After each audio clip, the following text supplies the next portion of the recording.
great places of the world as we make a historic announcement about the Golden Dome Missile Defense Shield. That's something we want. And Ronald Reagan wanted it many years ago, but they didn't have the technology. But it's something we're going to have. We're going to have it at the highest level. I want to thank Secretary Hegseth, who's been fantastic, and Secretary Rubio, and Space Force Vice Chief of Space Operations, General Mike Gutlein. I also want to recognize Senators Dan Sullivan, Kevin Cramer, and Jim Banks, fantastic senators, great talents, great political talents, and people that love our country. In the campaign, I promised the American people that I would build a cutting-edge missile defense shield to protect our homeland from the threat of foreign missile attack. And that's what we're doing. Today, I'm pleased to announce that we have officially selected an architecture for this state-of-the-art system that will deploy next-generation technologies across the land, sea, and space, including space-based sensors and interceptors. And Canada has called us, and they want to be a part of it. So we'll be talking to them. They want to have protection also. So as usual, we help Canada do the best we can. This design for the Golden Dome will integrate with our existing defense capabilities and should be fully operational before the end of my term. So we'll have it done in about 3 years. Once fully constructed, the Golden Dome will be capable of intercepting missiles even if they are launched from other sides of the world and even if they are launched from space. And we will have the best system ever built. As you know, we helped Israel with theirs, and it was very successful, and now we have technology that's even far advanced from that, but including hypersonic missiles, ballistic missiles, and advanced cruise missiles. All of them will be knocked out of the air. We will truly be completing the job that President Reagan started 40 years ago, forever ending the missile threat to the American homeland, and the success rate is very close to 100%, which is incredible when you think of it. You're shooting bullets out of the air. I'm also pleased to report that the One Big Beautiful Bill will include $25 billion for the Golden Dome to help construction get underway. That's the initial sort of a down deposit. And we have probably, you're talking about, General, we're talking about $175 billion total cost of this when it's completed. This afternoon, I'm also announcing that I will appoint, very importantly, General Gutlein to lead the ambitious new effort as the direct reporting program manager for the Golden Dome. Very talented man, and I'm very honored to have been the one that helped or really created Space Force. Space Force has turned out to be a tremendous success. We were third in space, and now we're #1 in space by a lot. It's not even close. And Mike is a 4-star Space Force general, the recipient of the Defense Distinguished Service Medal, one of the most respected people in the world having to do with defense. You know, we have offense and we have defense. I'll bet he's good at offense. And he has an unmatched background in missile warning technology and defense procurement. General Gutlein also knows that we need to move fast. No one is more qualified for his job, and everybody, this was a universal acceptance of General Gutlein. Everybody that knows him and knows everybody else, they said there's only one man for the job, so I have a feeling we have the right guy. But now I'd like to invite Secretary Hegseth and the General to please say a few words and describe the system a little bit. And we appreciate you being here. The press has really been very fair over the last period of a couple of months. I don't know what happened to you. It was so much more exciting the other way. But you've been very, very fair. We have very high poll numbers, the highest we've ever had. And I think we're doing a great job. We had a tremendous trip to the Middle East, as you know. It was a really amazing trip. And now I came home, and this is the one I was really looking forward to this day, because this is very important for the success and even survival of our country. It's a pretty evil world out there. So this is something that goes a long way toward the survival of this great country. And as I said, we'll be discussing Canada. They want to hook in, and they want to see if they can be a part of it. That sort of makes sense. I guess that's what I was talking about from day one. You know, it just automatically makes sense, and it won't be very difficult to do, but they'll pay their fair share. Thank you very much, everybody. And Pete, go ahead. Sure. Well, Mr. President, add this to the long and growing list of promises made and promises kept. Ultimately, this right here, the Golden Dome for America, is a game changer. It's a generational investment in the security of America and Americans. Mr. President, you said we're going to secure our southern border and get 100% operational control after the previous administration allowed an invasion of people into our country. President Reagan 40 years ago cast the vision for it. The technology wasn't there. Now it is, and you're following through to say we will protect the homeland from cruise missiles, ballistic missiles, hypersonic missiles, drones, whether they're conventional or nuclear. It's not lost on me, sir, also that you had the vision to start the Space Force. And here we are, when the others said we didn't need it, here we are in the Oval Office with one of the leaders of the Space Force, in General Gutlein, leading the charge on putting in place a game-changing Golden Dome for America. So, sir, it's an honor to be a part of this bold initiative. We're going to get to work on it. We have been since you signed that executive order on January 27th. We've been fast forward on this. We're here on this day, and this is just one stop in delivering this defense of the homeland, which is something you've charged us with doing, and we'll keep going until it is complete, sir. Thank you, Pete. Pete's doing a great job, by the way. Thank you very much. General, please. Mr. President, today is a great day for the nation as we double down on protection of the homeland. As you're aware, our adversaries have become very capable and very intent on holding the homeland at risk. While we have been focused on keeping the peace overseas, our adversaries have been quickly modernizing their nuclear forces, building out ballistic missiles capable of hosting multiple warheads, building out hypersonic missiles capable of attacking the United States within an hour and traveling at 6,000 miles an hour, building cruise missiles that can navigate around our radar and our defenses, and building submarines that can sneak up on our shores, and worse yet, building space weapons. It is time that we change that equation and start doubling down on the protection of the homeland. Golden Dome is a bold and aggressive approach to hurry up and protect the homeland from our adversaries. We owe it to our children and our children's children to protect them and afford them a quality of life that we have all grown up enjoying. Golden Dome will afford that. I greatly appreciate your trust in me and your nomination in me and your trust in the team to deliver this. It is a great day for America. And also, very importantly, we're the only ones that have this. We call it super technology. Nobody else has it. And nobody else has really near what we have. So this is a very exciting project. This is something that will, the general said close to 100% protection. So that's something we need. I think it's and everything's going to be made in the USA, by the way, very importantly. So it's something that I've been looking forward to for a long time. And I just noticed you two, Jim, you're standing there, and behind you is a very important document, Declaration of Independence. And that was in the vault for many decades right under this area. They have vaults with pictures on top. You have Abraham Lincoln. You see that was the original Abraham Lincoln, the original Washington. And does everybody know who the middle was? General Grant. And so it's very exciting. You look over here, and above Ronald Reagan, you have Thomas Jefferson. That's Monroe from the Monroe document. And you know who that is, right? Andrew Jackson. So we have a lot of very exciting pictures, and on the other side, likewise, some great presidents and great people. And many of these, because people were asking about them, many of them, almost all of them, were in the vaults or nearby, but generally in the vaults downstairs. Well, we have some great. So it's very exciting, and the place has become a little different than you first saw it, Jim, right? Yes, much better. A little bit different, and slightly better. But to think we had them, and some were in the vaults for over 100 years. So it's pretty cool stuff. Everybody knows Jim Banks. He's a great congressman, and now he's a great senator from Indiana. And you might want to say a few words. Well, your legacy with Space Force, Mr. President, is already big, but the Golden Dome is going to be an even bigger legacy for our country. And Indiana is going to help you make it. Right. The space satellites that are made at Fort Wayne, Indiana by L3 Harris, all the work done at Crane Navy Base in southern Indiana is going to be a big part of it. And Hoosiers are very proud of that. We're proud of you. Thank you very much. It'll be a big factor. Thank you, and good luck, and congratulations. You won that race by a lot.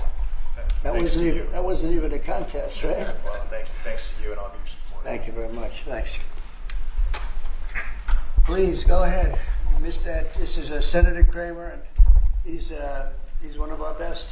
Can't get any better. Go ahead. Well, you're very nice, Mr. President, and thanks for this. And I remember the day in your first term when you called, and I was a brand new baby freshman senator on the Armed Services Committee, and you said, I want to have a Space Force. Would you lead the effort on the Senate Armed Services Committee? And I felt so proud thinking that you chose me, only to find out later no one else would do it. But nonetheless, it worked out really, really, really well because North Dakota has some great space assets that contribute to that and to Golden Dome. No surprise that you would be the president that would come along and put the homeland first. And this is just one more example of that. So thanks for this and for allowing me this opportunity. And by the way, let me just add my strong endorsement of General Goodline's role in leading this. I don't know anybody better, for sure, better equipped to do it than he is. Everybody said that. Yeah, that's for sure. Dan Sullivan, Alaska, Senator. Thank you, Mr. President, and thank you for your continued leadership on missile defense. We were talking earlier how in 2019 at the Pentagon, you laid out a speech about the Missile Defense Review that had all these principles on missile defense that you articulated then during your first term. And now the Golden Dome is all of that. So you're continuing to lead. We really appreciate it. You know, the Congress is stepping up, as you mentioned right now in the Budget Reconciliation Bill, $25 billion for the Golden Dome. And what Senator Kramer and Senator Banks and I and many others, we're working on our, and I briefed you on this before, sir, on our Golden Dome Act, which we think will have, in terms of legislation that can help cement what you're doing right here, getting the Congress behind it, not just with the funding, but with authorization. So we're working closely with Secretary Hegseth, General Gutlein, the whole team. So we're very honored to be here, sir. And you know, Alaska is the cornerstone of missile defense right now in terms of ground-based missile interceptors, in terms of radar systems and track incoming missiles. So my state is honored to continue to play a critical role in all of this and build on it. And we're really excited to be here. Thank you. Thank you very much, Dan. Great. Any questions? Mr. President, you had mentioned at the beginning of your remarks that this was a campaign promise of yours. Have military commanders asked for this system specifically? Because NORAD had said previously that the current system was adequate. So what does this get the United States Somebody said the isn't current already system is in adequate. before? There really is no current system. We have certain areas of missiles and certain missile defense, but there's no system. We just have some very capable weapons that hopefully we never have to use, but we have some very capable weapons. Now, this is a different league. There's never been anything like this. This is something that's going to be very protective. I think you can rest assured there'll be nothing like this. Nobody else is capable of building it either. Was it something that military commanders asked you for? Did they ask you to do this? Well, let me put it differently. I suggested it, and they all said, we love the idea, sir. That's the way it's got to be, right? But they want it, and they wanted it badly once it was suggested. I don't know if they ever thought they would be lucky enough to have it, but we were able to get it done, and we have all the funding, so pretty much tucked away. I think most people feel it's very important to have. Yeah, please. Thank you, Mr. President. When you first announced this idea, critics said it would be prohibitively expensive, potentially ineffective, and could trigger an arms race in space. What do you say to those critics about that? Well, they're wrong. It's about as close to perfect as you can have in terms of real production. I told you Canada wants to be a part of it, which be, you know, fairly small expansion, but we'll work with them on pricing. We'll be dealing with them on pricing. They know about it very much. They've asked to be a part of it, actually. They've asked us to be a part of it. I think it's something that is great. If you can afford to do it, we can afford to do it. You know, we took in $5.1 trillion in the last 4 days in the Middle East. And when you think about it, this is a tiny fraction of that. But we make it all here. We're going to make it all here. We have, when I will tell you, an adversary told me, a very big adversary told me the most brilliant people in the world are Silicon Valley. He said, we cannot duplicate, and we can't. This was somebody that I won't tell you who it is, but you'd be amazed. We have the most brilliant minds in the world doing this kind of thing, the equipment, the space, the computers, everything. But I said that we just can't duplicate what you have there in Silicon Valley. We never have been able to, and there's a very strong group of people and very strong minds, but they can't. So we have things that nobody else can have. You see what we've done helping Israel with that. You probably wouldn't have an Israel. They launched probably 500 missiles altogether, and I think 1/2 of a missile got through, and that was only falling to the ground as scrap metal. It's pretty amazing, and this is in terms of technology far advanced from that system. And just one follow-up on the adversaries. Have you addressed Russia's ventures in space with a space-based nuclear weapon and told Putin to stop in your conversations with him? We haven't discussed it, but at the right time we will. Yeah. Mr. President, with the goal of keeping Americans safe with this, can you talk about the timeline? How long will this take to complete? We think it's going to be about a little bit less than 3 years, and we'll have a big phase-in very early. You know, we're starting immediately with $25 billion. It'll cost about $175 billion completed, but we think in 2.5 to 3 years.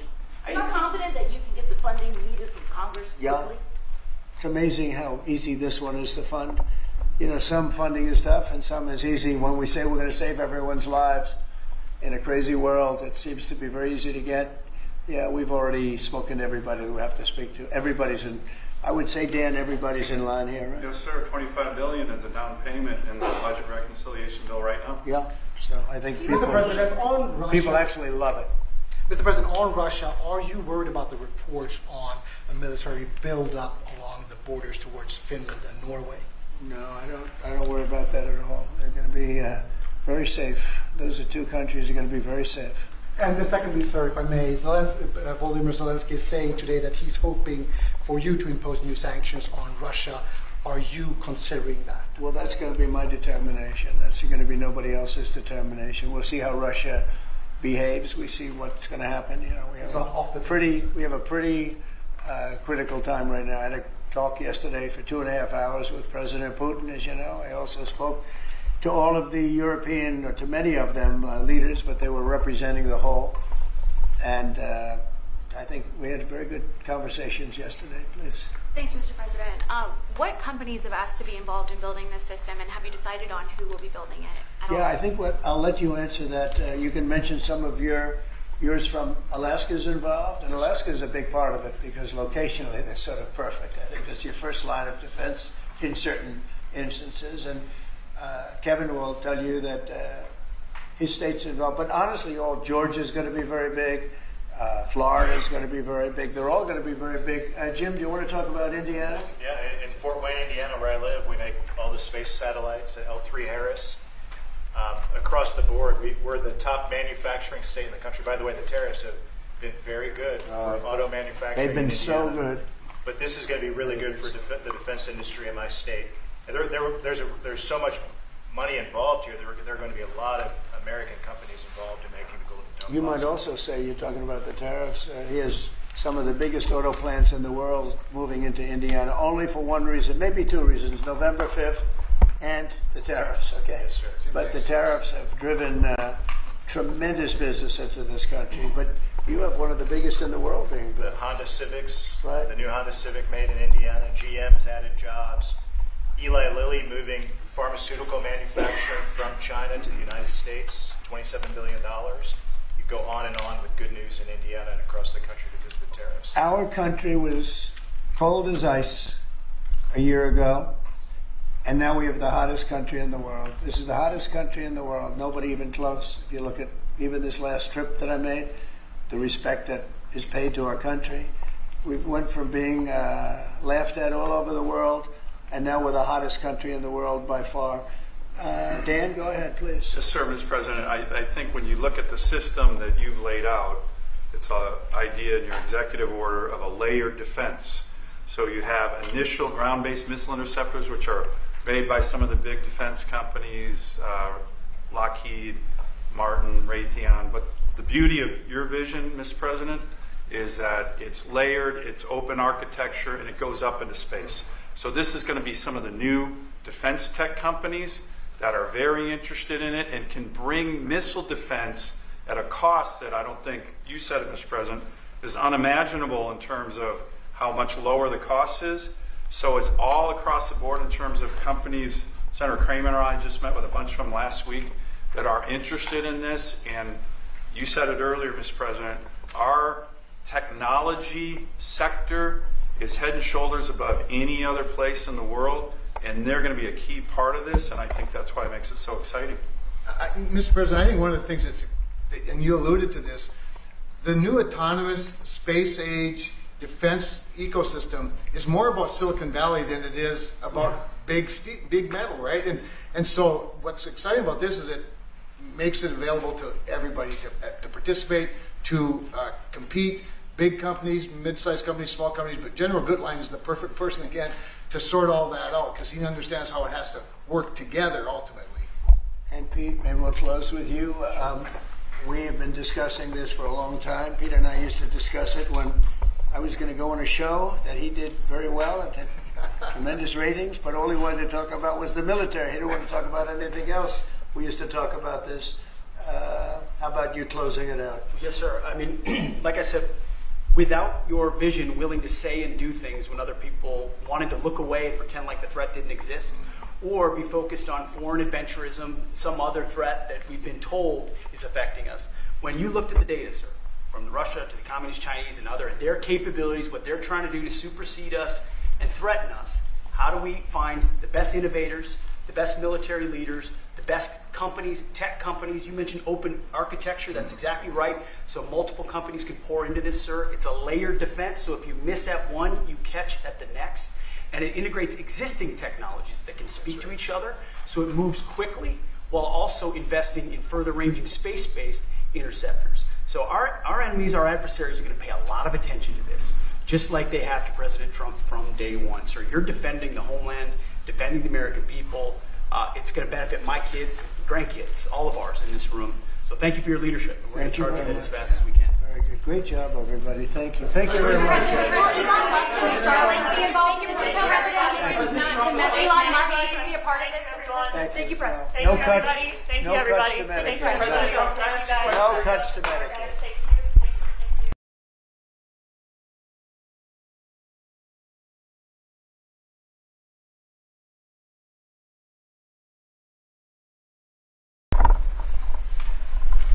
Well, thank you very much. We have a very big announcement today. It has to do with nuclear energy and other things. And this is all nuclear. It's a hot industry. It's a brilliant industry. You have to do it right. It's become very safe and environmental, yes, 100%.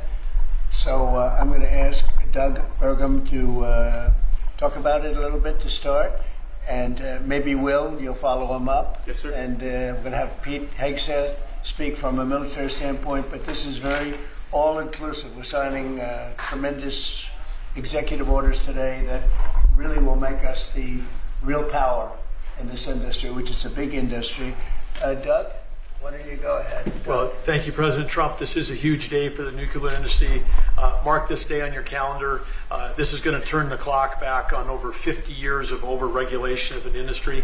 American greatness has always come from innovation, and we were very innovative. We led post-World War II in all things nuclear, but then we've been stagnated. We've choked it with over-regulation. Today, Will is going to walk us through a series of 4 executive orders.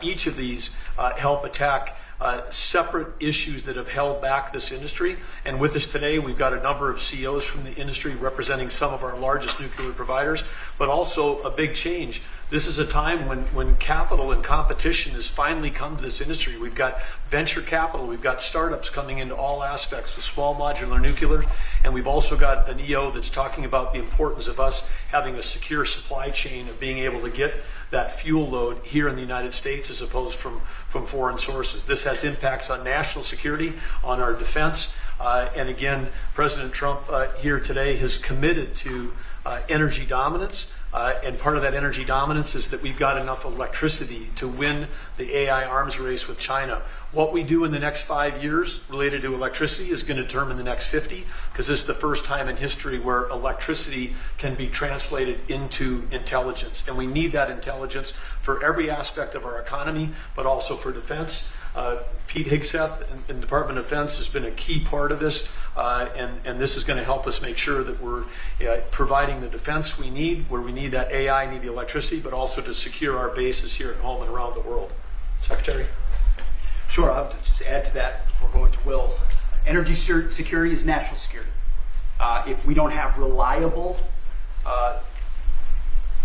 energy for our basing, for our troops, whether forward deployed or domestically, we're vulnerable. So by having small modular nuclear capabilities, which are rapidly being fielded, that we can use on our bases here and around the world, we're creating an environment where if things happen elsewhere, the military can be relied upon. Also, we're including artificial intelligence into everything we do. If we don't, we're not fast enough. We're not keeping up with adversaries. You need the energy to fuel it. Nuclear is a huge part of that, modular or otherwise. So we're going to have the lights on and AI operating when others do not, faster than everybody else because of nuclear capability. So this is a big game changer for us as well. And we're also talking about the big plants, the very, very big, the biggest. We're going to be doing them also, but we're going to start off a little bit. I think the focus today is the smaller module, but included in this group, we're also doing big plants where needed. They won't be needed too much, but they'll literally be able to do it in an entire state. And you've read a lot about cost overruns in a couple of states that were pretty significant, but we're not going to have cost overruns. And the technology's come a long way, both in safety and cost and everything else. Would a couple of you guys like to talk about your companies and you want to say anything? Joe, why don't you kick it off? Sure. My name's Joe Dominguez. I run Constellation Energy. We have about 25% of the nation's fleet. We're the largest publicly traded nuclear company in the world. We're in the middle of a merger with Calpine, and once completed, we will be the largest electric producing company in the world. About enough power to produce, to cover all of Mexico, actually. I didn't know that. When we talked, you were so modest. I can't believe it. That's normally not said about me, Mr. President. I'm very impressed. Go ahead. So you think it's got a great future? Yeah, well, absolutely we do. And the big change here is not only the technology has come around, but we have some of the largest companies in the world, the hyperscalers, who need this energy for AI, who are now working with us to fund the development and construction of the next generation nuclear. Nuclear is a 24/7 resource. These data centers run 24/7. Some of them will cost $200–300 billion, and they want to run them all of the time. So we can't use intermittent resources. We need something that's always on, 24/7, and nothing does that better than nuclear. The problem in the industry has historically been regulatory delay. Mr. President, you know this because you're the best at building big things. Delay in regulations and permitting will absolutely kill you, because if you can't get the plant on, you can't get revenue, and the interest costs are horrible. We're wasting too much time on permitting, and we're answering silly questions, not the important ones. For example, let me give you an example. In 3 places in this country, we're trying to license new reactors at sites that already have reactors. Yet I have to spend $35 billion at each site just for the NRC to do an analysis that says this is a good place for nuclear. Well, guess what? We've been running nuclear in that community for 4 decades. Why are we even asking that question? I'd rather spend that $35 million, 3 times $105 million, perfecting the design, start building the foundation, and getting going. We need to do this for America. Are we doing something about the regulatory in here? Oh, yes, sir. Yes, You are, Because sir. that's going to be a big factor. Yes, sir. That issue I just described will be addressed in this EO, and many other issues that we don't have time with the President to But cover you say today. it's very, we've contemplated just about everything. Well, this, Mr. President, this Energy Dominance Council that you have created is something I haven't seen in 30 years. It brings together all the pieces of government in one place to expedite the process. Under Secretary Burgum's leadership, this has been an amazing, amazing thing.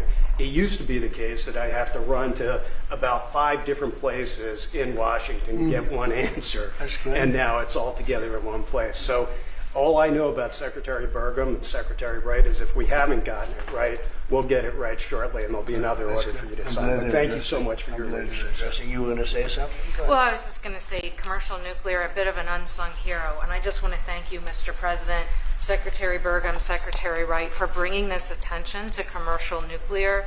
We have the largest and most safe fleet right here in the United States. And upon that, we have fantastic innovation that's being brought forward. And it's going to come in all shapes and sizes, and it's going to actually be coming through some of these companies that you see represented here.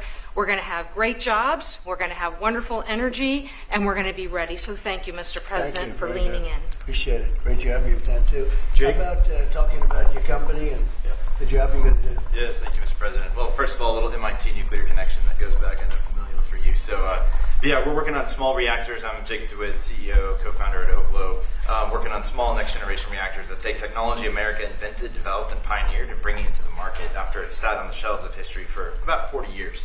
And it's because of the actions that you're doing today that we're going to help unleash that. Changing the permitting dynamics is going to help things move faster. We're seeing private investment flow into this space like we've never seen before. We went public about a year ago, and one of the most successful actually go public outcomes for a transaction like that for a small nuclear company, because the market needs this and wants this. And under your leadership, creating the Dominance Council, I mean, it's hard to overstate the value of that. And nuclear is a manifestation of energy dominance. In fact, a golf ball of uranium metal, which this is not, but it's a golf ball, has enough energy content in it to power your entire life's energy needs. I mean, it doesn't get any better than that. And to get back to building, nuclear uses the fewest materials, right? The least amount of concrete, of steel, of fuel for amount of energy it produces. So it should be the cheapest, the most scalable, the most sustainable, just like you mentioned, Mr. President, about the importance of doing that right. The physics are on our side, and these things help unleash this innovation to actually realize that. So it's never been more exciting. Very exciting indeed. Go ahead, please. And I'm Scott Nolan, CEO of General Matter. We're an American enrichment company trying to bring back the U.S.'s lead in producing nuclear fuel. So just like car engines need fuel, nuclear reactors need fuel. Right now, the U.S. is completely dependent on other countries to make the key step of enrichment in this fuel. And these executive orders are going to pave the way for the U.S. to regain its lead. So we really appreciate it. Will you be doing the AI plants? Because we have a lot of them going up now, or soon going up, and they need tremendous electricity. Are you going to be involved in many of these plants? Yes. Will a lot of them be using nuclear, or some are using oil and gas, some are using different things? But many of them will be, I think. It just makes a lot of sense. Nuclear is a perfect solution, and that's where most of them are interested. Good luck. Thank you. That'll be great. It's going to be, yes. Okay, Will, please. The first executive order we have for you relates to the issue that Secretary Hegseth was speaking to, which is the need for incredible amounts of power at defense installations and also in AI-focused installations. What this executive order will do is speed up the approval and adoption process for specialized nuclear reactors at these sorts of sites. It also involves the Department of Energy making available the necessary fuel stock. It also creates a special envoy position and a strategy around nuclear technology export, the idea being that we can grow American industry on the back of foreign purchasers who are interested in this sort of technology as well. I'm just thinking, as you say that, I just said, what about auto pens? Could I use an auto pen? What did Biden do? Did he have an auto pen at the desk? Nuclear powered. No, he didn't do events. Yeah, he used nuclear power. You know, he didn't do events like this, I guess. It's all right. Otherwise, you know, you walk into the other side of the room, have an auto pen sign it, right? Here it is. It's phase one. Very big phase, very important phase.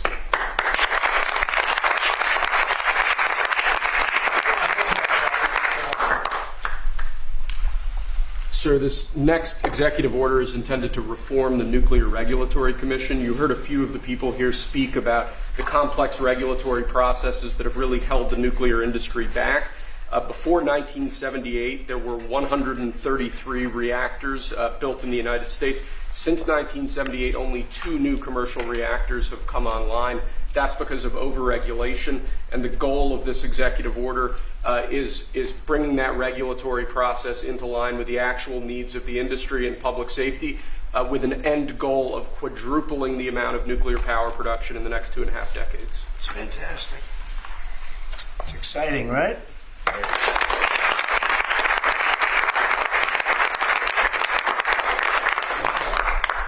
There you go. This next executive order relates to nuclear reactor testing, sir.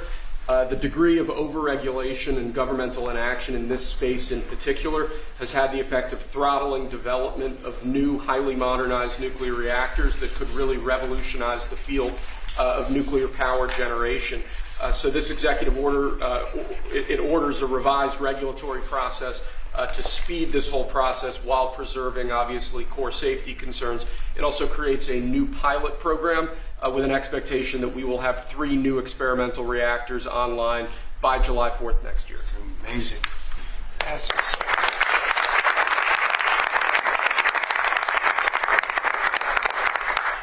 okay, come on. And lastly, sir, we have an executive order on reinvigorating the nuclear industrial base. There are a number of core issues here, including the issue with fuel feedstock that one of the speakers mentioned before.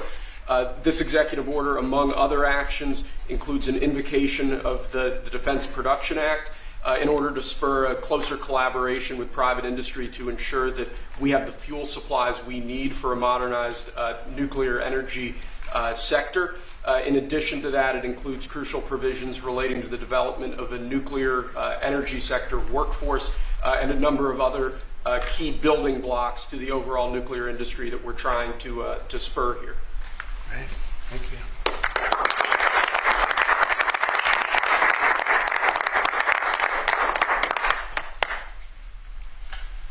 And we have one more for you here, sir. This doesn't directly relate to nuclear energy, but it's on a similar subject.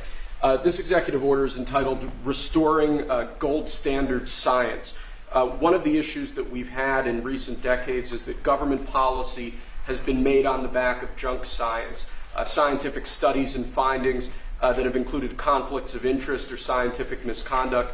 The purpose of this executive order is to recenter policymaking around gold standard science, scientific efforts that have followed appropriate scientific methods that don't include those sorts of conflicts of interest, and to ensure that when departments and agencies are relying on scientific studies to promulgate rules, to promulgate regulations, that the science that they're relying on is highly reliable and available to the public.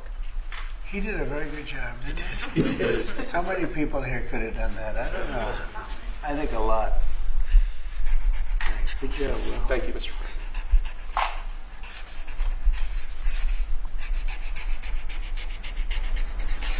Is that it? That's all we have for you now. Do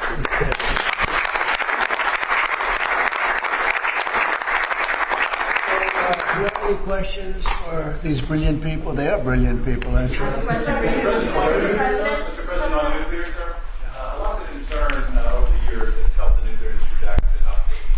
Are you satisfied with those safety concerns? Yeah, we are. It's become very safe. Actually, it's become very safe, and tremendous work's been done on that, more than anything else. And it's really the automatic shutoffs. There's so many different things that they have now that they would have never had. You know, my uncle was a great nuclear person years ago, and that was a different, if you would have asked that question, probably it would have been a much different answer. But they have tremendous shut-off power and other powers that, and very redundant, as I understand it, like at a level that nobody's ever seen before. So it's safe. And we're going to do a lot of the small ones, and we're going to do some of the big ones. But yeah, very safe, safe and clean. Mr. President, on the Let's keep it on this for a little while. Let's keep it on the nuclear, and then if you want to ask something else, which you might, we'll do that. On nuclear, Mr. President. Yeah, please. What do you say to folks who are concerned that speeding up licensing or even doing fuel processing raises safety and proliferation? Yeah, we're going to get it very fast, and we're going to get it very safe, and we're going to get the people in and out, and they're going to do plants. In many cases, they'll do 3 or 4 smaller ones and put them together. That's what France has done. France has done a good job of this for years. And they, as I understand it, they had basically one plan. And if they needed more, they'd do 3 or 4 or 5 of them. I don't know we have to go that far, but you know, there's something about building one big one. But we'll build the big ones too. We're going to have, I think I would say we'll be second to none, because we're starting very strong. But it's time. It's time for nuclear, and we're going to do it very big. Yeah, please. Mr. President, what about the European Union? You said that negotiations are going nowhere. Where are the kind of points where they're slow moving? I've been saying to everybody, they've treated us very badly over the years. It was formed in order to hurt the United States, in order to take advantage of the United States, and they've done that. We have a big deficit with them. They sell millions and millions of cars, as you know, Mercedes and BMW and Volkswagen and many others, and we were essentially restricted from selling cars into the European Union, which is not nice. And I just said, it's time that we play the game the way I know how to play the game. You know, they've taken advantage of other people representing this country, and they're not going to do that any longer. Yeah. Mr. President, you are a deal maker, deal breaker. What are you hoping to achieve with a 50% tariffs on the EU? Well, I think this is there is no tariff, because what they'll do is they'll send their companies into the U.S. and build their plant. You know, we have, I guess, over $12 trillion practically committed. You look at other presidents; they haven't had $1 trillion for a year, for 2 years, for 3 years. We have numbers. Nobody's ever seen numbers like we have. And if they build their plant here, then they have no tariff at all. Are you looking for a deal in 9 days? Will you be able to do that, sir? I'm not looking for a deal. I mean, we've set the deal. It's at 50%. But again, there is no tariff if they build their plant here.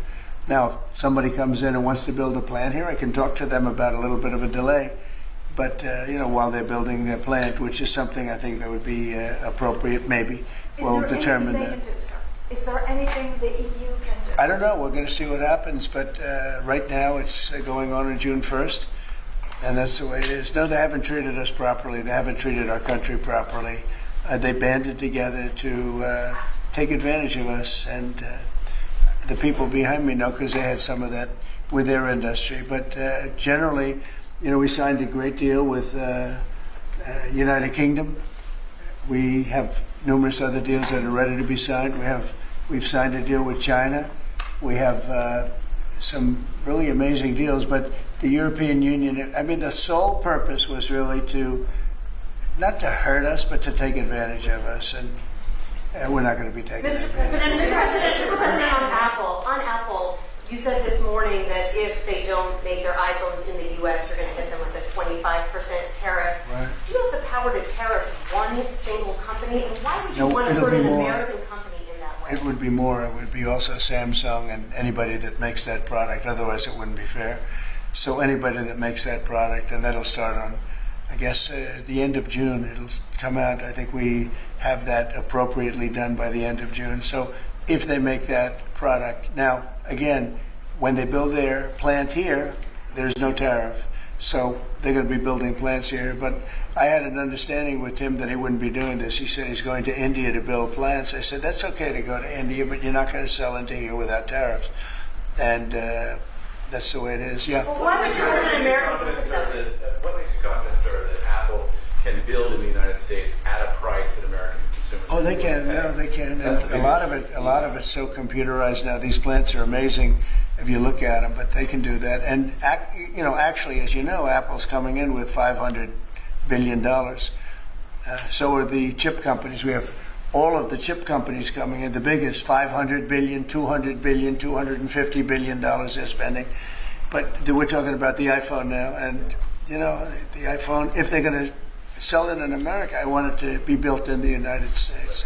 They're able to do that. When you say that Walmart should eat the cost of the tariffs, is that an acknowledgement that it is U.S. companies that bear the brunt of tariffs, not foreign countries? Sometimes the country will eat it, sometimes Walmart will eat it, and sometimes there'll be something to pay, something extra. I've always been a fan, and I've always believed, and if you look, take a look at what I did 4 years ago. We had the greatest economy, and we had no inflation. Remember that. We had no inflation, and yet we had hundreds of billions of dollars of tariffs that I put on China, yet we had no inflation, we had no big cost differential. Oftentimes, and I don't like it when a department store, because they'll do a lot of business, but you know, they announce record profits and everything else. They have to take out some of their profits. They'll make a little bit less money. But I don't want the consumer. I don't want the consumer to pay. But why impose tariffs that you know are hurting American businesses? They're not hurting. They're helping, because they're creating jobs in America. We're creating tremendous amounts of jobs in America like you've never seen. We're having investment in America. We're not getting ripped off by every country in the world. We've been ripped off by every country in the world. They're making their product, they sell it. They don't give our people the jobs. They make them with other countries' jobs. And we will have something that nobody will ever see again, I think. I think we have a potential to do numbers that we never envisioned in the wildest year. Look at what's happening. 10 to 12 trillion dollars in literally a couple of months It's nothing like that's ever happened. It's we're doing a very special thing. We want, if they're going to sell it here, generally speaking, not for all products. There's some products we don't want to make. And frankly, we're much better off getting them elsewhere. But for certain products, we want cars. We want to make cars. We don't want to have, and I like Canada very much, but we don't want to have Canada making our cars. We want to make our cars. Oh, it's a phone call. Do you mind? Hello? Okay, it's only a congressman. I'd let you know, actually. Mr. President, are you considering stopping other universities from taking foreign students? It's a different congressman. They're all congratulating us. Yeah, it's lucky it is. Okay, let's go. Are you considering stopping other universities besides Harvard from accepting foreign Well, we're students? taking a look at a lot of things. And as you know, billions of dollars has been paid to Harvard. How ridiculous is that? Billions. And they have $52 billion as an endowment. They have $52 billion. And this country is paying billions and billions of dollars and then gives student loans and they have to pay back the loans. So Harvard's going to have to change its ways. And so are some others. Mr. President, on that note, a lot of CEOs in the United States, big companies, are foreign. What is that going to do? I'm fine with that. No, I'm fine with that. No, we want to do that. We're actually going to be doing something in the near future that's going to make it possible for people to come into this country and come in and, have a road toward citizenship. And I think it'll be very exciting, but it's too soon to speak. You don't think that banning students? The best and brightest from around the world. I do, but a lot of the people need remedial math. Did you see that? Where the students can't add 2 and 2 and they go to Harvard. They want remedial math, and they're going to teach remedial math at Harvard. Now, wait a minute. So why would they get in? How can somebody that can't add or has very basic skills, how do they get into Harvard? Why are they there? And then you see those same people picketing and screaming at the United States and screaming at, they're anti-Semitic or they're something. We don't want troublemakers here. But how do people that can't, when Harvard comes out with a statement that they're going to teach some of their students remedial math, that's basic math, that's not the deal. Okay, and anymore? In the back? Are there other countries you're considering shortening the 90-day pause on tariffs for? And then are there specific steps you're looking for the EU to take? We do. Well, we have a lot of requests, and you don't have the people to handle it, frankly. Everybody wants to make a deal. I'm sure now the European Union wants to make a deal very badly, but they just they don't do it right. They don't go about it right. The other thing they do is they sue our companies all the time. They have suits where their judges, I don't know if they're appointed by them, but they're definitely Europe-centric, and we're not going to stand for it. They won a $17 billion lawsuit for Apple, and I read that case, and that's not a case that should have been won. They're suing other of our companies. They use this as a weapon, but they use it really to raise funds for what they do. It's almost like a fundraising mechanism. So we add that to the fact that they do the non-monetary tariffs and lots of other trading, you would call them trading barriers. They don't take our cars. They don't take our agriculture. They don't take anything, but we take their cars by the millions. And therefore, they have the jobs. They get the money, and we get closed plants. It's not going to happen that way anymore. Thank you very much, everybody. Thank you, press. Thank you, press. Thank you, press. Thank you, thank you.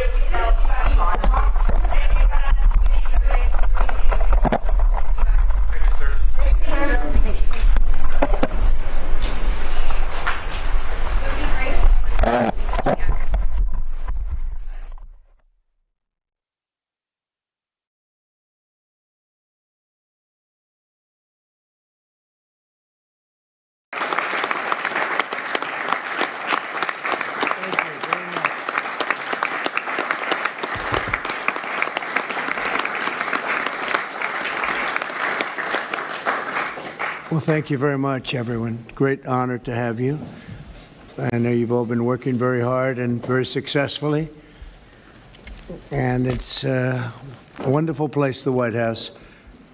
I want to begin, is Johnny here from World Cup? I want to thank you for this election. And they just had a presentation in the Oval Office, and I thought this was such a beautiful. This is the trophy. This is the big deal. The World Cup is the biggest sporting event, and Gianni Infantino is my friend for a long time, and during my first term, we worked out a deal to get the World Cup, and then because of lots of interesting things that happened, I ended up being president when it showed up. I was always disappointed. I wasn't going to make it. I was going to serve 8 straight. Instead, we did it the hard way, but maybe the more important way. So I will be with you as president, Johnny. So maybe you could just make